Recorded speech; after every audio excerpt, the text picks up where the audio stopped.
आमे समस्ते जानी महिला संख्या हूँ मोट जनसंख्यार अधा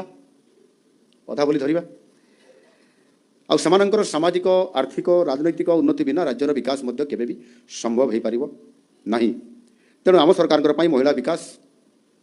केवल विकास नुहे तांकर प्रकृत सशक्तिकरण यह हूँ अत्यंत गुरुत्वपूर्ण जहाँकि विगत दिन मानक ए प्रकार प्रकृत तांकर उन्नति आर्थिक उन्नति तांकर प्रगति करने विषय में सरकार पूर्व सरकार माने ताको आदौ ध्यान दौ नथिले केवल ता भितर बेसी थिला राजनीतिकरण। तेणु आम सरकार आसवा मात्रे प्रथम दिन ही कैबिनेट निष्पत्ति है कैबिनेट मीटिंग रे एवं 2024 मसीहार सेप्टेम्बर मास 17 तारीख रे अर्थात जो दिन आमर यशस्वी प्रधानमंत्री नरेंद्र मोदी जी जन्मदिन थिला सही दिन तांकरी भव्य उपस्थिति रे तांकर हाथ में आमे एते बड़ ये सुभद्रा योजना को आमे लॉन्च करथिले बा तार शुभारंभ करथिले।